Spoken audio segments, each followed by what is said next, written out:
Shalom anak muda yang luar biasa. Apa kabarnya hari ini? Saya harap kabar kita semua baik-baik saja. Dan puji Tuhan pada saat ini kembali kita dipertemukan.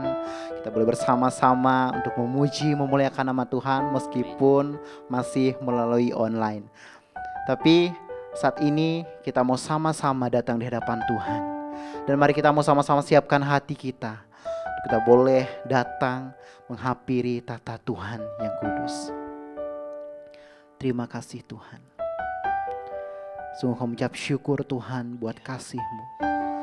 Terima kasih buat kesempatan yang masih Tuhan berikan dalam hidup kami. Kami ada saat ini semua karena anugerah Tuhan. Terima kasih Tuhan, terima kasih. Kita memuji Tuhan.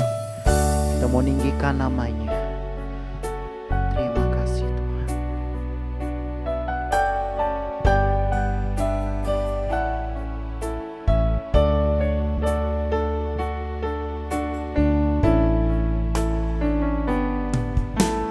Ku rindu setiap waktu hidupi kebenaran-Mu, bukan dengan kuatku, namun karena Roh-Mu.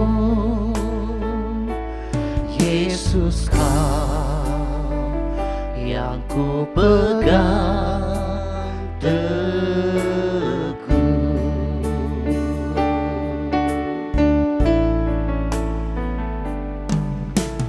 Ku rindu setiap waktu hidup di kebenaran-Mu, bukan dengan kuatku, namun karena Roh-Mu. Yesus, Kau yang ku pegang teguh. Katakan, Engkaulah Tuhan. Engkaulah Tuhan. Engkaulah Raja, berdaulat atas hidupku. Ku berserah penuh. Mari kita naikkan pujian ini dari awal.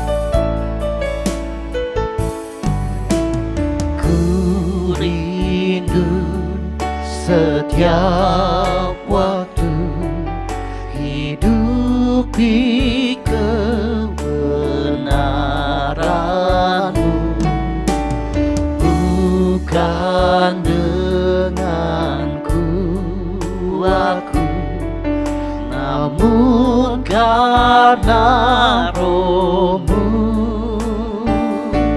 Yesus, Kau yang ku pegang teguh. Katakan, Engkaulah Tuhan. Engkaulah Tuhan. Engkaulah Raja, berdaulat atas hidupku. Ku berserah penuh. Engkaulah Tuhan. Engkaulah Raja. Engkaulah Raja, berdaulat atas hidupku.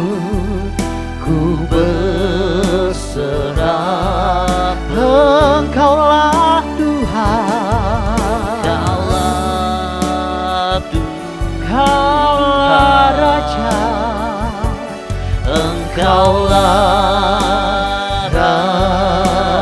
Raja, berdaulat atas hidupku, ku berserah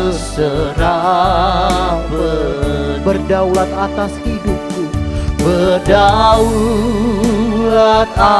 atas hidupku, ku berserah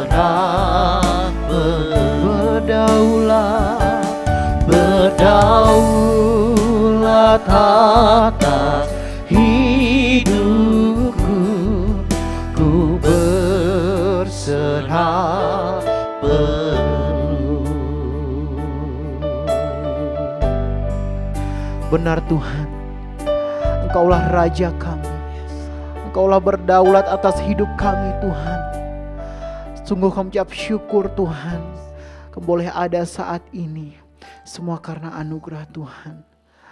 Dan Kamu serahkan ibadah kami pada saat ini ke dalam tangan-Mu, hanya di dalam nama Tuhan Yesus Kristus.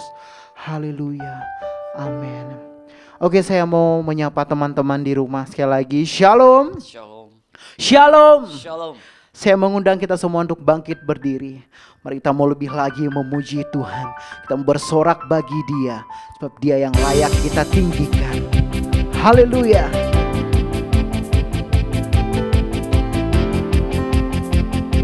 Oh,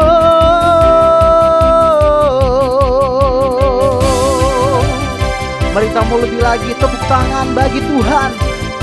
Woo. Mari sama-sama kita naikkan pujian ini di hadapan Tuhan. Tak terbayang kebesaran-Mu dan tak terbanding kekuatan-Mu Tuhan. Kau megah bagiku, Amin. segenap jiwa dan pengharapan telah ku serahkan untuk rencana-Mu Tuhan. Kau Raja atasku, hanya Kau yang layak ditinggikan. Haleluya. Ajaib Kau Tuhan, agung dan perkasa. Kau sumber kemenanganku, layak berkuasa, memerintah selamanya. Yesus Kaulah Raja mulia.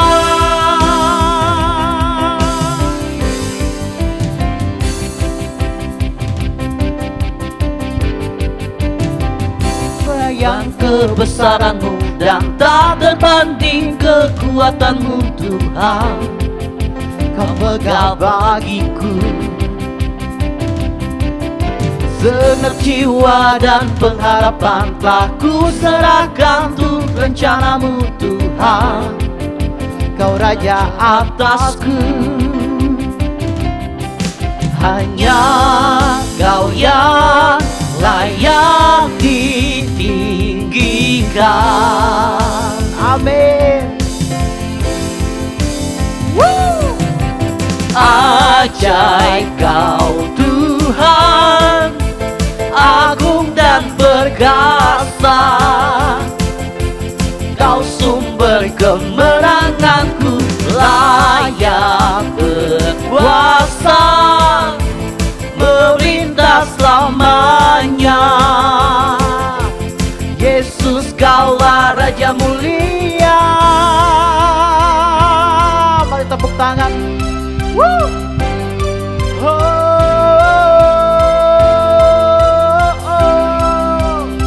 Kau mulia Tuhan.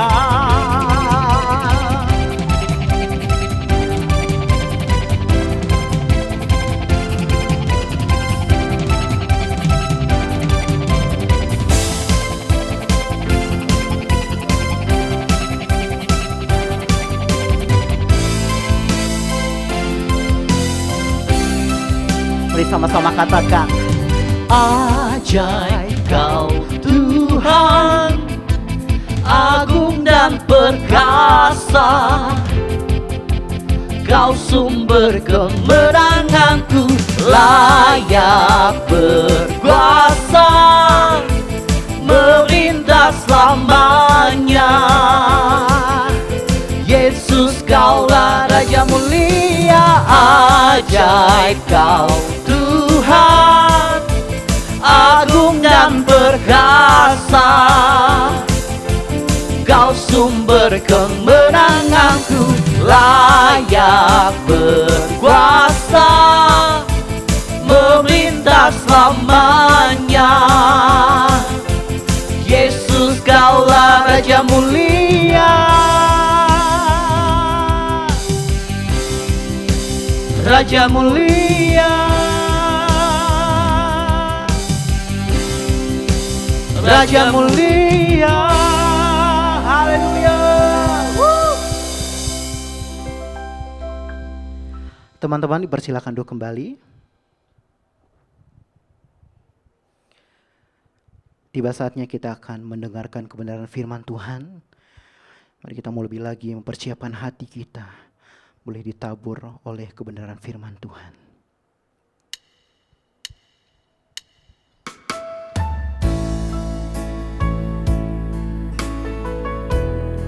Terima kasih Tuhan, terima kasih. Kau ucap syukur atas setiap firman-Mu Tuhan dalam hidup kami.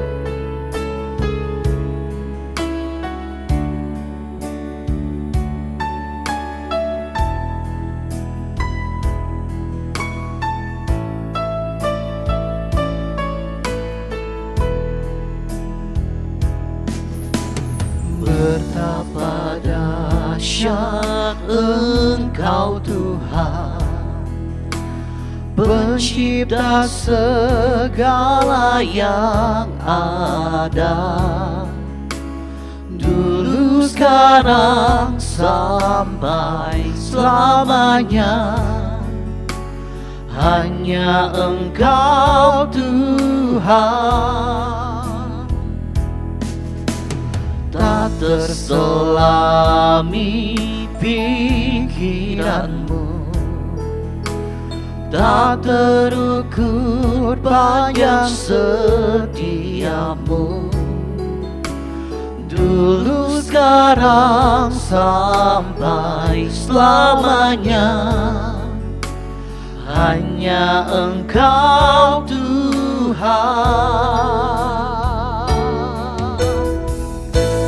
Engkau Yesus, hanya Engkau Allah di hidupku. Tiada yang lain, hanya Kau, hanya Engkau Tuhan. Selamanya Kau tetap Allah, walau dunia semua bergoncang, tak tergoyahkan Kau tetap Allah. Sungguh tak terselami pikiran-Mu Tuhan.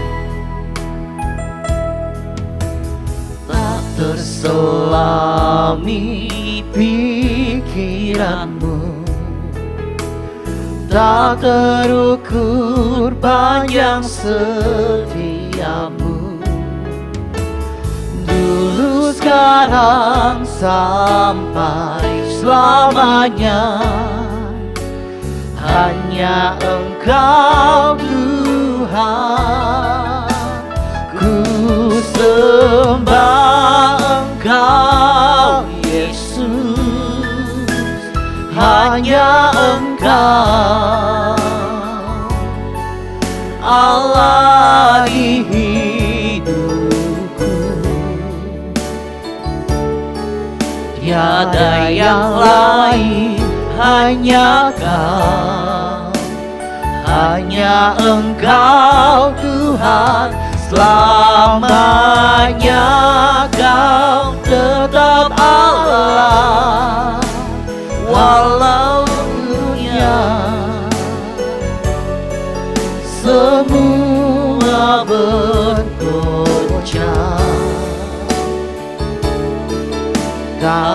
tergoyahkan, Kau tetap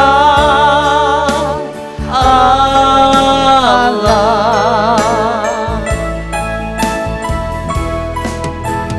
Ku sembah Engkau Yesus,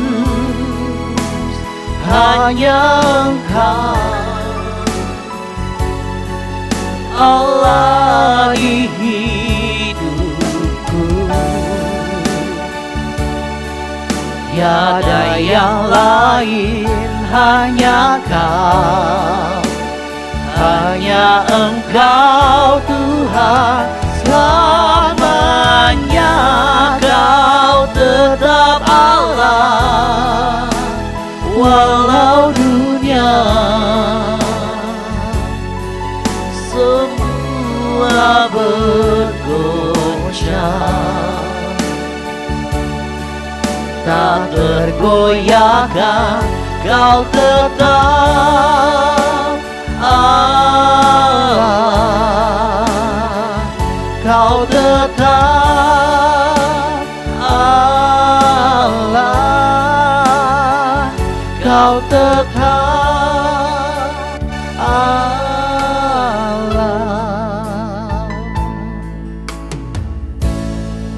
Untuk pemberitaan firman Tuhan, saya serahkan kepada hamba-Nya. Shalom rekan-rekan muda yang terkasih di dalam Tuhan Yesus. Apa kabar?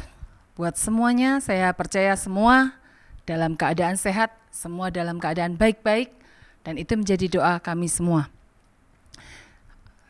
Mari kita bersatu di dalam doa sebelum kita melanjutkan dalam pemberitaan firman Tuhan. Tuhan Allah Bapa kami di surga, kami mengucap syukur Tuhan sudah memimpin ibadah kami dari awal sampai pada pertengahannya Tuhan. Kami rindu pujian kami boleh menyenangkan hati Tuhan. Dan kini saatnya untuk kami boleh menenangkan hati kami, untuk kami boleh diisi oleh kebenaran firman Tuhan. Tuhan urapi hamba-Mu dalam segala keterbatasannya, urapi setiap kami juga yang ada di rumah untuk kami siap diisi oleh firman Tuhan. Terima kasih Tuhan Yesus, beracaralah dan kami siap. Di dalam nama Tuhan Yesus kami berdoa. Amin. Ya, sekali lagi saya sapa, shalom rekan-rekan muda yang dikasihi dalam Tuhan. Sharing kita pada hari ini berbicara tentang berbuah dalam pekerjaan. Dan untuk mendasari kebenaran firman Tuhan yang akan kita bicarakan hari ini, mari kita sama-sama membuka Alkitab kita di dalam Filipi pasalnya yang pertama, ayatnya yang kedua-dua. Filipi pasal 1 ayat 22. Sudah, semuanya sudah ketemu? Mari sama-sama kita baca dan kalau perlu ini menjadi hafalan buat setiap kita.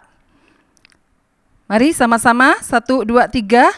Tetapi jika aku harus hidup di dunia, itu berarti bagiku bekerja memberi buah. Jadi, mana yang harus kupilih, aku tidak tahu. Dan bagian kedua yang kita mau baca bersama yaitu di dalam Yohanes pasalnya yang ke-15 ayat pertama sampai ke-5. Yohanes pasal 15 ayat 1 sampai 5. Akulah pokok anggur yang benar dan Bapakulah pengusahanya. Setiap ranting padaku yang tidak berbuah dipotongnya dan setiap ranting yang berbuah dibersihkannya supaya ia lebih banyak berbuah. Kamu memang sudah bersih karena firman yang telah kukatakan kepadamu. Tinggallah di dalam aku dan aku di dalam kamu. Sama seperti ranting tidak dapat berbuah dari dirinya sendiri, kalau ia tidak tinggal pada pokok anggur. Demikian juga kamu tidak berbuah jikalau kamu tidak tinggal di dalam aku. Akulah pokok anggur dan kamulah ranting-rantingnya.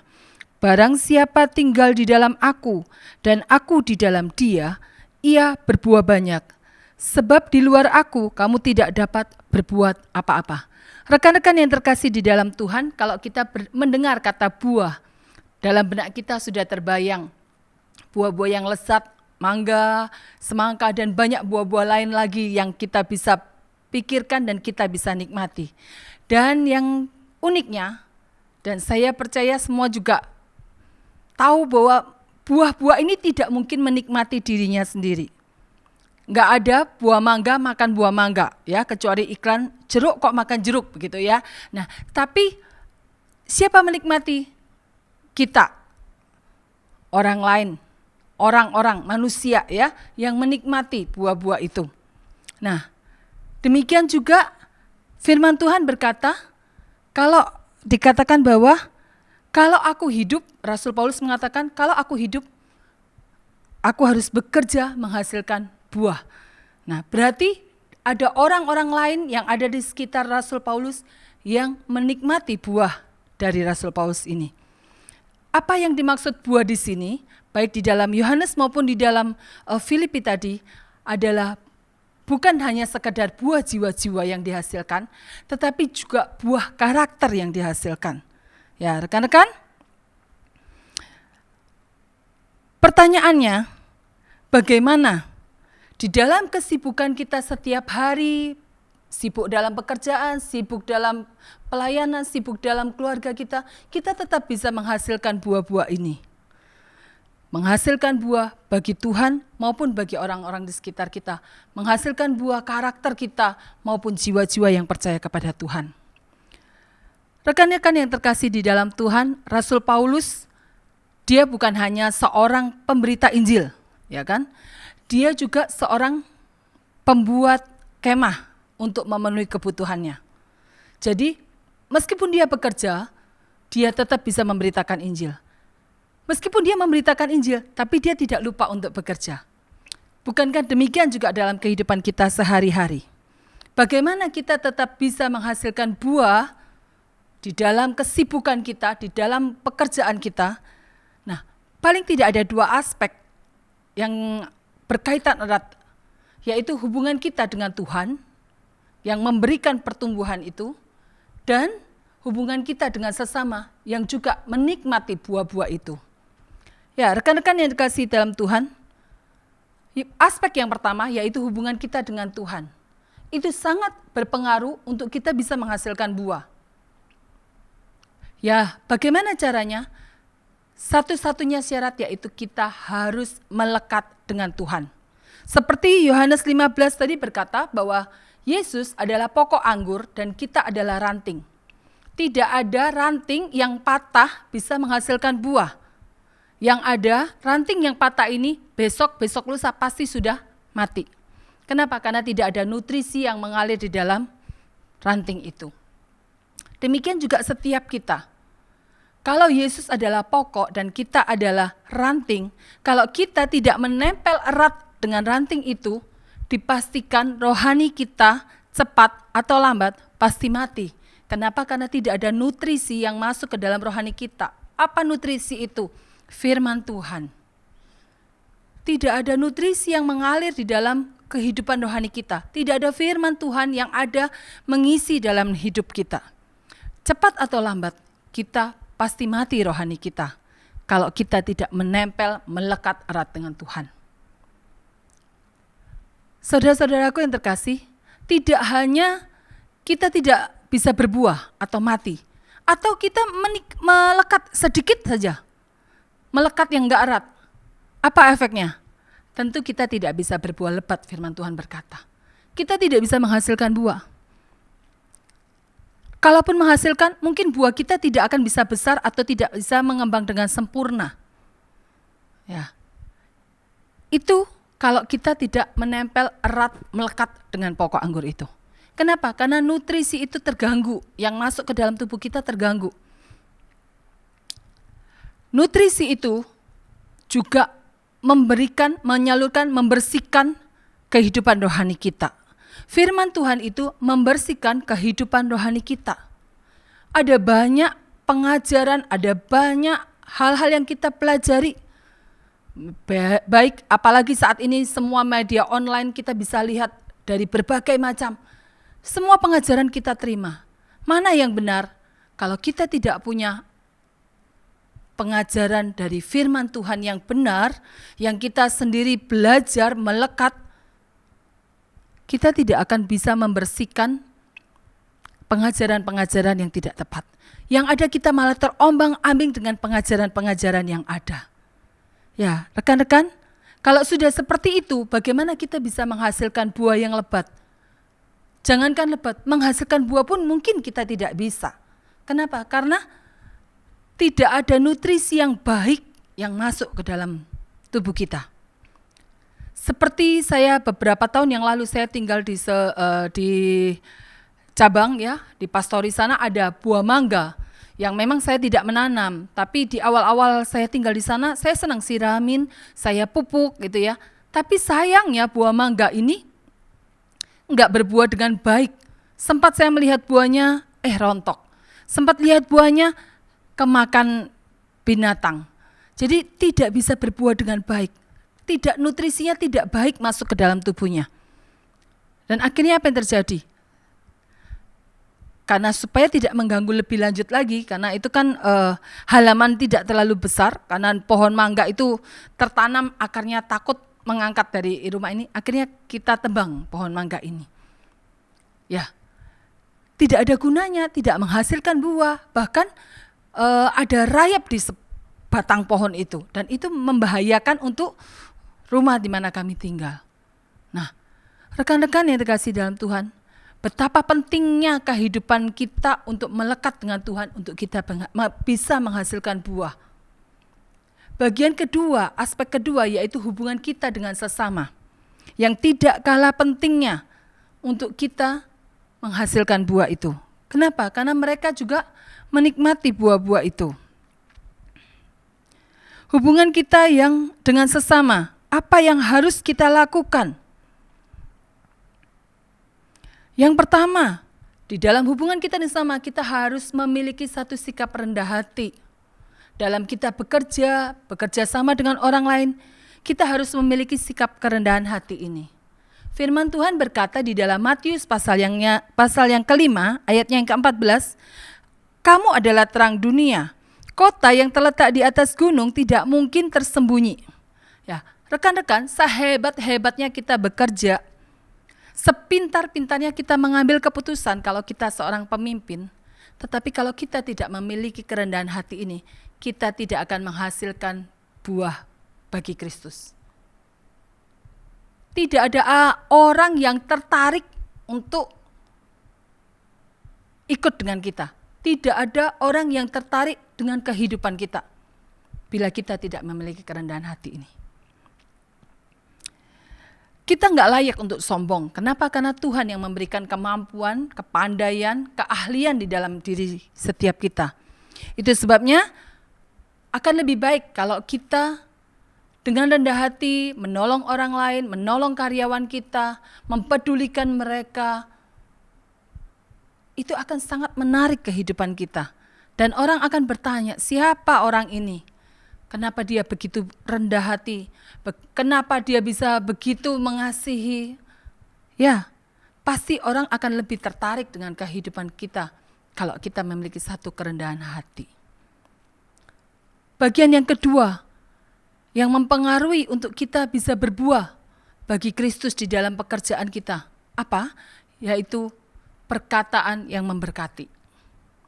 Perkataan yang memberkati. Firman Tuhan berkata di dalam Kolose 4 ayat 6, hendaklah kata-katamu senantiasa penuh kasih, jangan hambar, sehingga kamu tahu bagaimana kamu harus memberi jawab kepada setiap orang. Di dalam bekerja, kita juga tidak bisa kerja sendirian, kita perlu berkomunikasi dengan orang lain. Sehingga dibutuhkan satu perkataan baik, yang bisa membangun orang lain, yang bisa menguatkan orang lain. Tidak ada orang yang bertobat kalau kita omelin.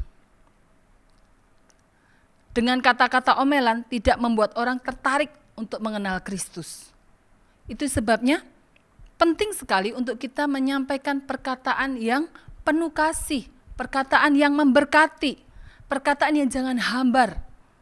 Sehingga orang mendengar perkataan-perkataan yang terucap dari mulut kita bukan perkataan sia-sia, tetapi perkataan yang membuat hati tenang, membuat hati rasa adem, senang. Dan di situ orang tertarik. Ada apa orang ini kok bisa berkata-kata seperti itu? Di saat semua orang semakin menyudutkan atau di saat semua orang menjatuhkan, di saat semua orang hanya bisa menggerutu atau menilai, tetapi di satu sisi kita sebagai orang percaya memberikan perkataan-perkataan yang membangun orang lain, menguatkan orang lain. Di sana orang akan melihat Kristus di dalam kehidupan kita. Dan yang ketiga, rekan-rekan yang dikasihi Tuhan, apa yang harus kita lakukan untuk kita bisa menghasilkan buah buat Kristus dalam hubungan kita dengan sesama? Miliki etos kerja yang baik. Miliki etos kerja yang baik. Kolose 3 ayat 23 berkata, apapun juga yang kamu perbuat, perbuatlah dengan segenap hatimu seperti untuk Tuhan dan bukan untuk manusia. Saya yakin rekan-rekan muda, kebanyakan dari kita sudah hafal ayat ini. Tapi sudahkah kita belajar untuk melakukan ayat ini dalam hidup kita? Apapun yang kita lakukan, lakukanlah seperti untuk Tuhan, bukan untuk manusia. Lakukanlah dengan semaksimal mungkin. Saat kita bekerja, bukan hanya kita, kok nggak pulang-pulang ya jam kerja, kok nggak habis-habis ya. Bukan hanya kita menuntut, kok ini sudah waktu jam kerja, saya kok masih harus bekerja ya. Gaji tidak ada kenaikan, tidak ada uang lembur, tapi saya harus bekerja, ini udah jamnya. Nah, mari miliki etos kerja yang baik.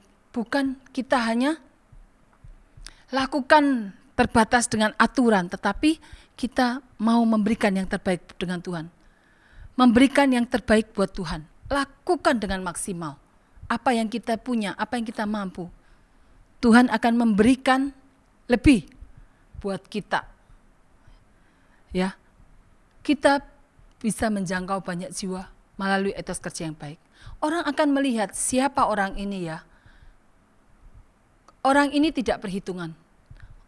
Orang ini sangat maksimal di dalam mengerjakan tugas-tugasnya. Apa yang ada di balik hidupnya? Kristus dimuliakan di dalam kehidupan kita bila kita memiliki etos kerja yang baik. Sehingga dalam kesibukan kita, dalam pekerjaan kita, kita bisa menghasilkan, memberikan buah yang baik untuk kemuliaan Tuhan. Kalau kita melihat teladan Yusuf, dia bukan sembarang orang, saudara saya kasih. Mungkin gak ada yang mengawasi dia dalam bekerja. Dan saya yakin Potifar juga gak sembarangan memilih orang mempercayakan rumahnya kepada sembarang orang. Kalau dia berani mempercayakan rumahnya kepada Yusuf, pasti dia sudah menilai, pasti dia sudah melihat bagaimana cara kerja Yusuf. Bagaimana hasil pekerjaan dari Yusuf. Dia sangat bisa diandalkan. Dia sangat menjadi orang yang takut akan Tuhan. Enggak usah harus diawasi di dalam bekerja, dia lakukan dengan sebaik-baiknya. Ya, rekan-rekan yang terkasih di dalam Tuhan, saya percaya enggak ada setiap kita di sini nganggur atau enggak ada satu pekerjaan. Saya yakin semua dari kita ini adalah orang-orang sibuk. Sibuk bekerja, sibuk mengurus banyak hal. Semua dalam keadaan sibuk, terlebih di masa pandemi ini. Semua berusaha mencari pekerjaan, melakukan pekerjaannya dengan maksimal. Namun dengan kemaksimalan kita bekerja ini, jangan kita lalai untuk kita menghasilkan buah buat Kristus. Buah apa? Buah jiwa-jiwa maupun buah karakter kita buat Tuhan. Hanya dengan melekat kepada Tuhan, kita bisa menghasilkan buah-buah itu. Bangunlah jalinan hubungan dengan sesama kita, supaya kita bisa menghasilkan buah-buah jiwa-jiwa buat Tuhan. Hubungan dengan Kristus membuat karakter kita, buah karakter kita dihasilkan. Hubungan dengan sesama menghasilkan buah jiwa-jiwa buat Tuhan. Mari rekan-rekan yang terkasih, rekan-rekan pemuda, kita belajar bersama-sama untuk kita mempunyai satu perkataan yang memberkati orang-orang sekitar kita. Kita melakukan pekerjaan kita dengan maksimal. Dan jangan lupa miliki kerendahan hati sehingga kita boleh membawa banyak jiwa. Kita memuliakan Tuhan di dalam kehidupan kita, memuliakan Tuhan di dalam pekerjaan kita. Banyak jiwa boleh dimenangkan bagi Tuhan. Dan juga saat kita melekat dengan Tuhan, karakter kita terus dibentuk, karakter kita terus dibangun, semakin serupa dengan Kristus. Karakter kita boleh memiliki buah-buah roh, seperti yang ada di dalam Galatia 5 ayat 22-23. Kita penuh dengan kasih, penuh dengan sukacita, dan seterusnya. Mari, sama-sama kita belajar, supaya kita boleh memberikan buat Tuhan yang terbaik. Kita bersatu di dalam doa. Tuhan, terima kasih kalau kami diberikan kesempatan untuk kami boleh sama-sama belajar. Bagaimana hidup kami menghasilkan buah. Bagaimana hidup kami boleh memenangkan banyak jiwa sebagai buah persembahan kami pada Tuhan. Mampukan kami Tuhan untuk kami terus erat melekat kepada Tuhan. Sehingga kami memiliki karakter yang baik. Dan dari karakter yang baik itu, kami boleh membawa jiwa-jiwa buat Tuhan. Berikan kami Tuhan, hati yang rendah hati yang semangat untuk kami bekerja. Kami memiliki etos kerja yang baik. Kami memiliki juga Tuhan kerendahan hati. Kami memiliki perkataan-perkataan yang memberkati orang-orang di sekitar kami Tuhan. Sehingga sungguh Tuhan hidup kami boleh menjadi Alkitab yang terbuka, Alkitab yang terbaca oleh banyak orang. Orang boleh membaca hidup kami dan mereka boleh diberkati melalui kehidupan kami Tuhan. Kami boleh menjangkau banyak jiwa untuk Tuhan melalui kehidupan kami. Terima kasih Tuhan. Terima kasih buat kesempatan yang Tuhan berikan untuk setiap kami. Kalau kami masih hidup, kami mau bekerja dan memberikan buah. Mampukan kami Tuhan. Dan kami percaya pertolongan Tuhan, anugerah Tuhan cukup untuk setiap kami. Dalam nama Tuhan Yesus, kami bersyukur, kami berdoa. Amin. Shalom teman-teman semuanya. Senang sekali pada kesempatan malam hari ini setiap kita dapat berkumpul bersama-sama di ibadah Komisi Pemuda. Walaupun melalui ibadah online, kita tetap bersuka cita karena kita bisa beribadah pada malam hari ini. Kita berterima kasih untuk hambanya yang telah menyampaikan kebenaran dari firman Tuhan. Kiranya sungguh firman Tuhan yang disampaikan bisa menjadi berkat bagi setiap kita. Kita dapat ditegur, diingatkan, dan kita dapat bertumbuh melalui setiap firman Tuhan yang disampaikan. Saya juga berterima kasih untuk teman-teman yang telah melayani pada malam hari ini. Baik yang menjadi WL, singer, pemusik, dan LCD, dan sound system, dan setiap teman-teman yang melayani. Kiranya sungguh Tuhan bisa pakai lebih lagi di dalam setiap pelayanan teman-teman. Saya juga tidak lupa mengajak setiap teman-teman untuk tetap setia beribadah di Komisi Pemuda. Di hari Sabtunya jam 7 kita dapat berkumpul lagi bersama-sama melalui ibadah online seperti biasanya. Dan tiba saatnya kita akan mengakhiri ibadah pada malam hari ini. Saya meminta hambanya untuk bisa menutup di dalam doa. Ya, rekan-rekan muda yang dikasihi Tuhan, kita akan mengakhiri ibadah kita malam hari ini. Mari kita bersatu di dalam doa. Tuhan, terima kasih kami boleh disatukan dalam persekutuan malam hari ini. Kami boleh memuji Tuhan, kami boleh menyembah Tuhan, bahkan kami boleh merenungkan firman Tuhan. Ajar kami Tuhan untuk menjadi pelaku-pelaku firman Tuhan. Dalam keterbatasan kami, Tuhan mampukan kami untuk kami senantiasa boleh terus melekat dengan Tuhan. Untuk kami senantiasa boleh terus membangun hubungan baik dengan orang-orang yang ada di sekeliling kami Tuhan. Kami boleh mengucapkan perkataan-perkataan yang memberkati. Kami mempunyai karakter yang rendah hati dan kami memiliki etos kerja yang baik. Di mana kami bekerja bukan hanya untuk menghasilkan uang, tetapi kami bekerja untuk memuliakan nama Tuhan. Terima kasih Tuhan. Terima kasih Tuhan. Mampukan setiap kami Tuhan. Dalam keterbatasan kami ini, Tuhan tolong setiap kami. Kami rindu hidup kami boleh menjadi berkat. Kami rindu hidup kami boleh memuliakan nama Tuhan. Di dalam nama Tuhan Yesus Juru Selamat kami berdoa. Amin. Tetap semangat rekan-rekan pemuda dan sampai ketemu di dalam ibadah pemuda minggu yang akan datang. Tuhan Yesus memberkati.